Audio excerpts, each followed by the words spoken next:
Welcome back. So this evening we're going to cover our last report, our last news report, and it is on children's exposure to crime costs US $458 billion a year. $458 billion a year. So it's no wonder that the judges, the governments are clamping down on child abuse everywhere. And this is happening all over the world, folks. But this just goes to show what it's costing the U.S. in child abuse. CSA cover-ups, the Watchtower covering up, the Catholics covering it up. This is costing a tremendous amount of money. And plus, the U.S. government and the Canadian government and all the governments are helping charity status religions out. They give them, in Canada here, they help them build kingdom halls. And there's lots of help that goes toward charity organizations that have a charity status. So here, these charity organizations are costing the U.S. government $458 billion a year. So no wonder they're going hard on Jehovah's Witnesses. They got to stop it. And we're going to get right into the news here. Here it is. This is the report, the crime report, your criminal justice network. This is thanks to watching the Watchtower, this article. And here it is. Here's the article. So childhood exposure to violent crime cost American society $458 billion a year, according to the University of Pennsylvania study. All happening in Pennsylvania, guys. So building on their previous broad analysis of the crime impact on children, author Michael Gillard of the University of Pennsylvania Leonard Davis Institute of Health and Economics and Abraham Gutman, a staff writer with the Philadelphia Inquirer, quantified the consequences of that impact in areas ranging from health, lost unemployment, to the cost of treatment for substance abuse to come up with what they said was still a conservative estimate. For example, they estimate that the lifetime associated cost for treating one individual for depression associated with childhood trauma is at $75,000. In another example, they estimate the average loss of earnings during peak years on unemployment for an individual affected by the direct victimization to be $5,000 to $6,000 a year. An astonishing 64.12%, or 47.56 million, which is 2.58 million in the 2020 birth cohort. Children living in the United States today are affected by at least one form of crime exposure during their lifetime, the author said in the University of Pennsylvania Institute for Law and Economic Research papers. And in their earlier so-called CCC impact study, short for Comprehensive Childhood Crime Impact, the authors noted the observed harms were found to infiltrate all life's disciplines, ranging from increased involvement with the criminal justice system and heightened risk for substance abuse to physical and mental health problems. And this is what we talked about in one of our last videos on CSA, how a CSA victim, how they feel, like how do we help them? So we have to first of all understand what they're going through.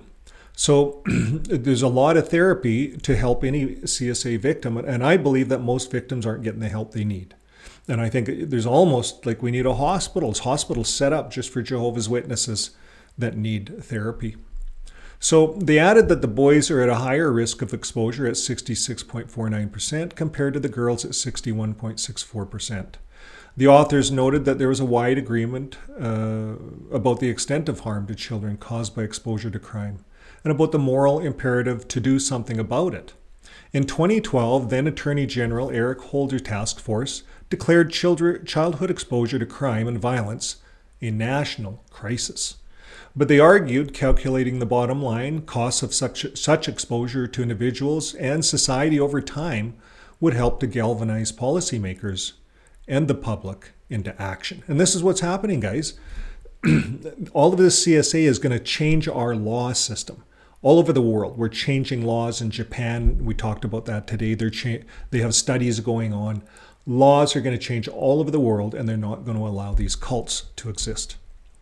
Money talks, the author says. Despite the severity of the CCC impact problem, the devastating effect it has on millions of children nationwide, little is done on the policy to level to policy level to heal the open wounds, the paper said.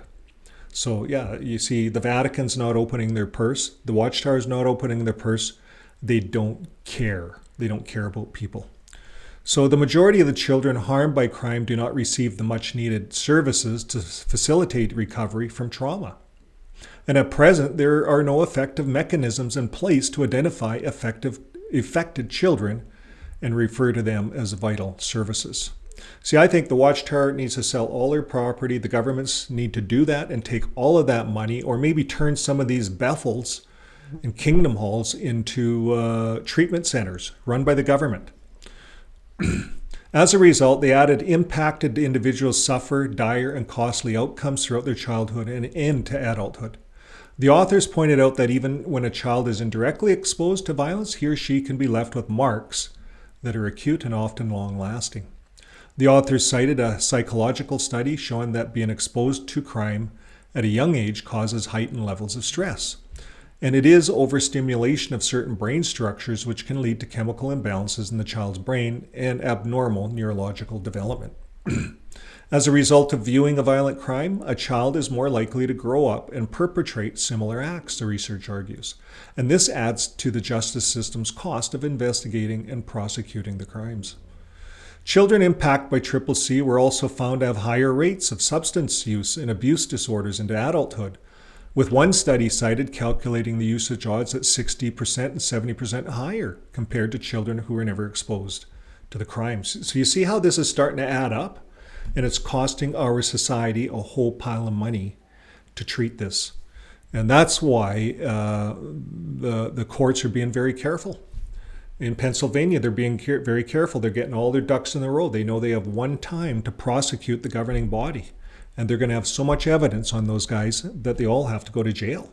We just seen in the last article where this guy had to serve 45 years for 3 crimes. The governing body is responsible for 8.7 million people and all of the CSA involved within those 8.7 million people. The governing body are the ones that are guilty because they set out the laws for the congregations. From a mental health and psychological perspective, children exposed to crime-related traumas were found to have an increased risk of suffering from depression. And they call that PTSD, or post-traumatic stress disorder, anxiety, developmental and behavior problems, aggression, attention disorder, personality disorders, suicide risks. And I seen that in the congregation I was in. Attachment disorders, deficit in social adaptation, according to the research paper. By putting these impacts into the monetary perspective, the authors believe it will persuade policymakers of the need for early intervention efforts to alleviate the injurious and costly outcomes from children affected by crime exposure.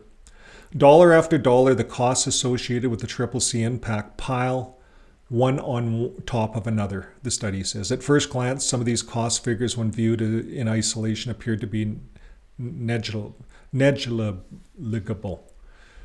small. However, it is clearly shown that when summed together, considering the high prevalence rates and the large numbers of costly adverse outcomes threatening the millions of children affected by the CCC impact, the bottom line is of colossal proportions. And when the total cost of the CCC impact adults in the United States today is calculated, the sum amounts to over $458.7 billion every single year. So imagine, folks, if we can start to eliminate these religions, stop them being a charity, and pretty soon they'll close their doors. And that's what we have to do as a people. They're not charities. Any religion that hides pedophiles is not a charity. It's not something that we should recognize as a charity. Now, the authors added that they believe their calculation is conservative since it likely underestimates some of the economic impact and doesn't include children harmed by parental violence. And the paper called for policymakers and politicians to focus on the needs of children affected by violence. Children do not have the voting power and their voices are rarely heard in the political debate, the author said. Although their sweet faces graced election campaigns and when the national budget is distributed, they are not present to negotiate their share. They concluded, since the muffled cries of millions of children across the nation have yet to awaken policymakers to act, perhaps money will talk on their behalf and incentivize change. Incentivize change. So it'll make change happen. The full study can be accessed here. So I'll clip this article to the video. So that brings an end to this article. All the money that is being spent every year in looking after CSA. So every year the children are exposed to crime. It costs the USA $558 billion. I wonder what it costs all over the earth. I wonder what it is costing for Jehovah's Witnesses all over the earth. I bet you it's a similar number. And the governments are paying for it all. We have people that are coming into society that don't have a clue. We have people that think are we in the truth? People that think that the governments are wicked. You see, this is what this Jehovah's Witness cult does to people. It screws them up completely. So that's the end of my news for today, and that's the last of the article. So thank you for being with me and listening, and we will keep knocking the watchtower down brick by brick. So until next time, folks, keep living your life with love. Bye for now.